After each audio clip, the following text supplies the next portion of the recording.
Assalamualaikum warahmatullahi wabarakatuh. Saya ucapkan kepada Dr. Rubiah selaku panel pertama dan Dr. Halim selaku panel kedua.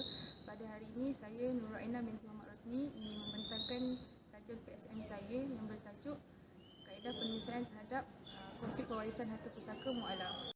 Seterusnya berikut adalah senarai kandungan yang bakal saya kupaskan dalam pembentangan saya.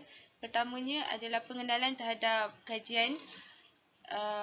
Seterusnya penyertaan masalah, matlamat kajian, objektif kajian, skop kajian, kepentingan kajian, jangkaan keputusan, kajian literatur, metodologi kajian, kesimpulan serta rujukan. Pengenalan. Oleh kerana negara Malaysia merupakan negara yang mempunyai rakyat yang berbilang kaum, namun kehadiran saudara baru atau golongan mu'alaf ini bukanlah satu perkara yang asing.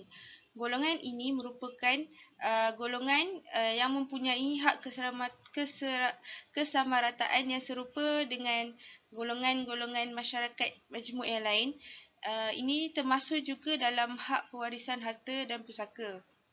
Namun begitu, pemilikan harta dan pusaka golongan ini adalah tertakluk mengikut hukum syarak, iaitu melalui hibah, wasiat dan faraid.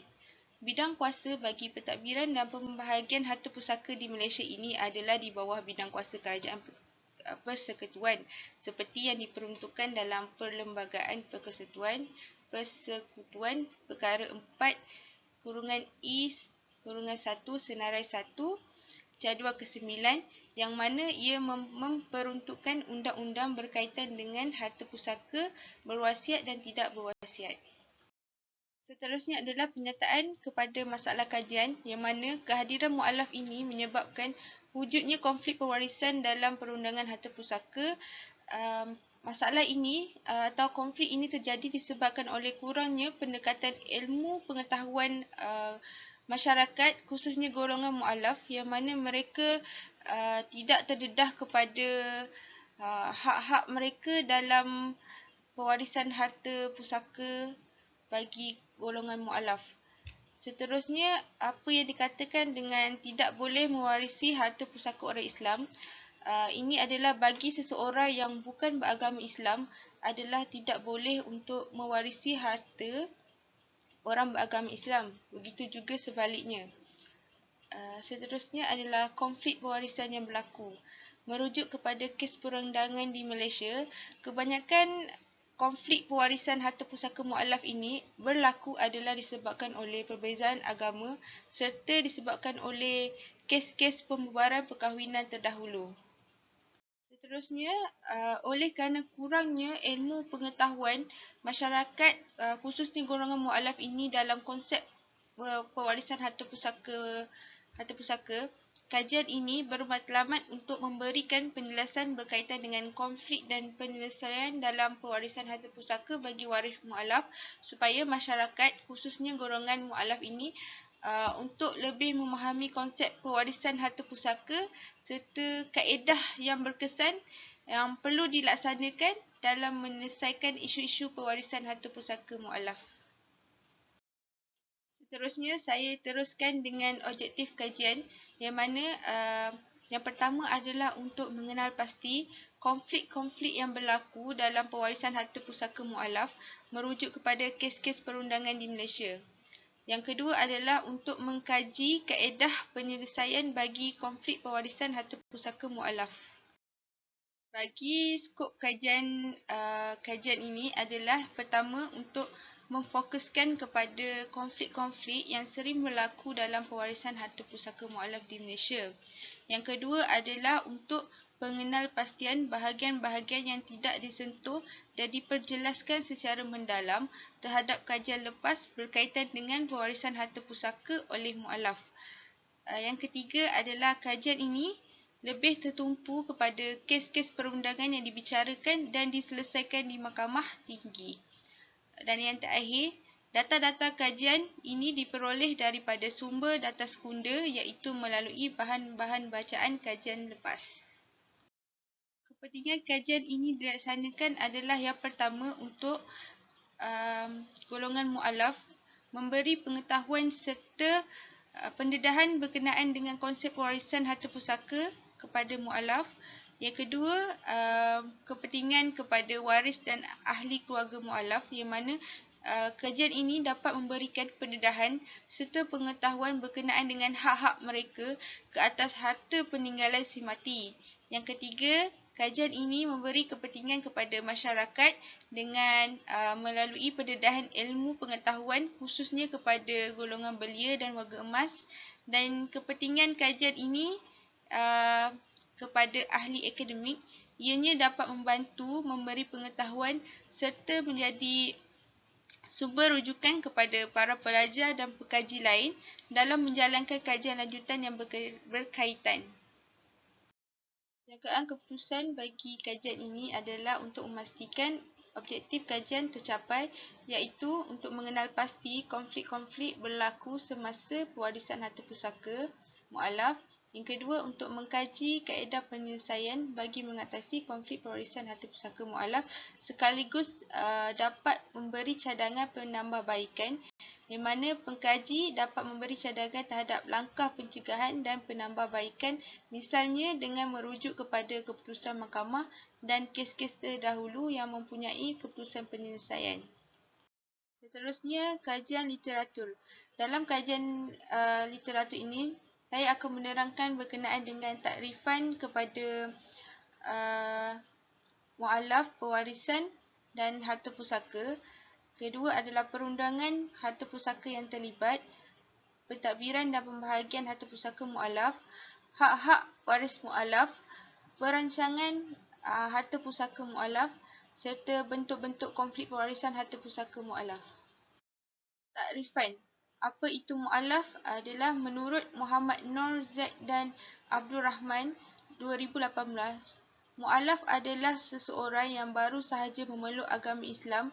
Golongan mualaf ini merupakan kelompok yang kembali kepada fitrah kejadian yang dicipta oleh Allah Subhanahu Wa Taala dan juga mempunyai kumpulan yang meramaikan umat Nabi Muhammad SAW. Manakala pewarisan adalah mengenai penurunan harta atau hak atau tanggungan lain selepas kematian seseorang. Manakala harta pusaka adalah menurut Kamus Dewan dan Pustaka 2016, pusaka adalah harta benda yang ditinggalkan oleh seseorang yang telah meninggal dunia untuk diwarisi oleh ahli keluarganya. Berikut adalah perundangan yang terlibat semasa proses pewarisan harta pusaka mualaf. Iaitu yang pertama adalah Akta Harta Pusaka Kecil Pembahagian 1955, yang mana akta ini adalah garis panduan kepada tata cara tuntutan pembahagian harta pusaka kecil semasa proses pembahagian harta pusaka. Yang kedua adalah Akta Memperbaharui Undang-Undang, iaitu Perkahwinan dan Perceraian 1976. Akta ini memperuntukkan berkenaan dengan perkahwinan, upacara dan pendaftaran perkahwinan serta penceraian. Akta Pencen 1980 atau Akta 227, akta ini memperuntukkan mengenai pencen, pentadbiran pencen. Seterusnya adalah pentadbiran dan pembahagian harta pusaka mualaf, yang mana berikut merupakan agensi-agensi yang terlibat seperti Baitul Mal, Pejabat Tanah, Mahkamah Syariah dan Mahkamah Sivil. Baitul Mal adalah sumber rujukan yang terakhir sekiranya harta pusaka tersebut tidak mempunyai waris atau terdapat lebihan baki harta setelah dibahagikan kepada waris atau ahli keluarga yang terdekat. Pejabat Tanah pula membantu dalam urusan penerimaan permohonan pembahagian harta pusaka. Manakala Mahkamah Syariah mempunyai bidang kuasa dalam mengesahkan pembubaran sesuatu perkahwinan, dan Mahkamah Sivil pula mempunyai bidang kuasa untuk memutuskan pembubaran sesuatu perkahwinan. Seterusnya merupakan hak waris mualaf ke atas harta pusaka, yang mana yang pertama, masing-masing tidak mewarisi harta. Yang kedua, hanya saudara Islam sahaja yang mewarisi kesemua harta. Dan ketiga adalah saudara yang Islam hanya mewarisi untuk tempoh saudara baru tersebut berada dalam agama Islam. Apa yang dimaksudkan dengan masing-masing tidak mewarisi harta? Ini bermaksud seseorang yang beragama Islam tidak boleh mewarisi harta seseorang yang bukan beragama Islam. Begitu juga seseorang yang bukan beragama Islam tidak boleh mewarisi harta seseorang yang beragama Islam. Seterusnya adalah perancangan harta pusaka mu'alaf, yang mana perancangan ini adalah bagaimana untuk menguruskan harta pusaka tersebut secara berkesan dan sah dan dapat mengatasi segala konflik-konflik yang bakal berlaku semasa pewarisan harta pusaka. Perancangan harta pusaka ini boleh dilaksanakan melalui wasiat, hibah, harta sepercarian dan wakaf. Wasiat adalah pemberian secara akad daripada pemberi kepada penerima. Hibah pula adalah pemberian daripada pemberi kepada penerima hibah secara atas dasar kasih sayang. Seterusnya harta sepercarian. Harta sepercarian adalah merupakan harta yang dikumpul secara bersama pasangan semasa dalam tempoh perkahwinan. Dan yang keempat adalah wakaf. Wakaf adalah pemberian perkongsian harta kepada orang lain, yang mana pemberian tersebut memberi manfaat kepada orang lain. Seterusnya, berikut merupakan bentuk-bentuk konflik pewarisan yang berlaku dalam pewarisan harta pusaka mu'alaf, yang mana adalah disebabkan oleh perkahwinan, perbezaan agama dan atas dasar nafkah. Yang pertama, perkahwinan dapat dibuktikan melalui kes Eswari 1990, yang mana Eswari merupakan seorang defendant yang telah membuat tuntutan ke atas pencen suaminya, seorang mu'alaf, tetapi tuntutan beliau telah ditolak oleh Mahkamah Tinggi Sivil atas sebab tidak mempunyai hak ke atas pencen tersebut, disebabkan oleh beliau tidak tercatat dalam maksud defendants yang dikatakan dalam kaedah-kaedah pencen 1980. Namun begitu, beliau telah membuat rayuan di Mahkamah Agung, dan Mahkamah Agung telah menerima rayuan tersebut dan memutuskan bahawa beliau mempunyai hak ke atas pencen tersebut oleh kerana tiada petisyen pembubaran perkahwinan terdahulu yang dibuat oleh defendants dan suaminya, dan itu tertakluk kepada kaedah-kaedah pencen 1980. Seterusnya, perbezaan agama merujuk kepada kes Ritemah 1994, yang mana kes ini adalah tuntutan ke atas harta si mati yang dituntut oleh ibu dan abangnya yang bukan beragama Islam.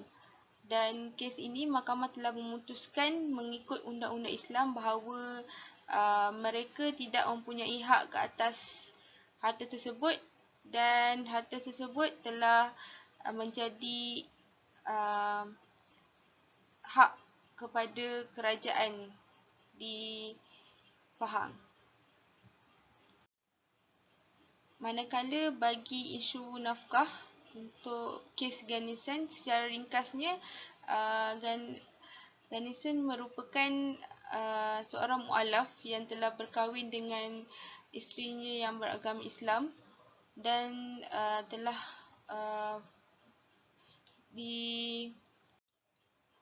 dituntut untuk terus memberi nafkah kepada bekas isterinya yang bukan beragama Islam, kerana itu adalah tanggungjawabnya sebagai seorang bekas suami kepada bekas isterinya. Dan ini telah ditetapkan dalam Akta Undang-Undang Bahagian Undang-Undang Perkahwinan dan Perceraian.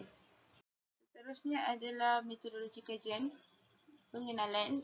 Pengenalan adalah untuk mengenal pasti isu dan konflik yang berlaku, menetapkan matlamat kajian, objektif kajian, kepentingan kajian, skop kajian dan metodologi kajian. Bagi kajian literatur, pengumpulan data adalah menggunakan sumber data sekunder seperti buku, jurnal, tesis dan laporan kajian lepas. Pengumpulan data primer melalui kaedah temumpuan. Data analisis adalah data yang dikumpul akan dianalisis menggunakan kaedah kualitatif. Dan bagi cadangan dan kesimpulan, membuat kesimpulan berdasarkan hasil akhir kajian sama ada kajian tersebut dapat memenuhi objektif kajian. Maka jelaslah bahawa harta pusaka mualaf ini tidak boleh diwarisi oleh waris atau ahli keluarganya yang bukan beragama Islam, melainkan yang diperuntukkan dalam Akta Perundangan Malaysia. Pihak-pihak berkuasa terlibat perlulah sentiasa memberi pendedahan kepada orang ramai, khususnya kepada saudara baru berkenaan keperluan mempunyai ilmu dalam pembahagian harta pusaka. Hal ini dapat membantu memberikan kebaikan kepada mereka serta masyarakat umum yang lain. Berikut merupakan sumber-sumber rujukan yang digunakan dalam menyiapkan kajian ini.